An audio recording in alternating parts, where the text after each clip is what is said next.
Hello everyone, good evening.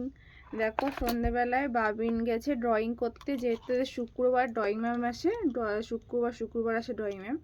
Drawing করাতে এসছে, ও drawing করতে গেছে। আর আমি এদিকে কালকে পড়ে গেছিলাম বিয়েবাড়িতে এইসব কসমেটিক্সগুলো, সেইগুলো সব গুছিয়ে রেখে দিচ্ছি, কারণ ছেলের সামনে তো এগুলো গোছানো যাবে না।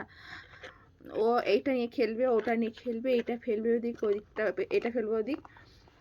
ওই জন্য সব কালকের সে কিছু গোছানো হয়নি, সব খুলে রেখে দিচ্ছিলাম। আমি সন্ধেবেলা বাবিন গেছে ড্রয়িং করতে ড্রয়িং ম্যামের কাছে, আমি এগুলো এখন সব গুছিয়ে মানে যার যেখানে জায়গা সেখানে রেখে দেব, কারণ যার যেটা একটা কৌটো কৌটো করা আছে রেখে দিলে পরে যখন দরকার লাগবে তখন আমি তাড়াতাড়ি করে পেয়ে যাই। তাহলে ওগুলো সব গোছাই। আজকে সন্ধ্যাবেলা কিন্তু ভালো ঠান্ডা দিয়েছে, আমার দিকে ভালো ঠান্ডা পড়েছে। তোমার দিকে কেমন ঠান্ডা পড়েছে কমেন্ট করো, জানিও।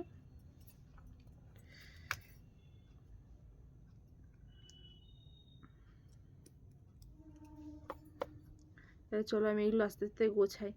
না বাবিন ড্রয়িং করতে গেছে, আধ ঘন্টা প্রায় হয়ে গেল। এক্ষুনি মানে 1 ঘন্টা শেখাই, এক্ষুনি ছেড়ে দেবে। আমি তাড়াতাড়ি করে এগুলো গুছিয়ে নিই। এই যে টাটা।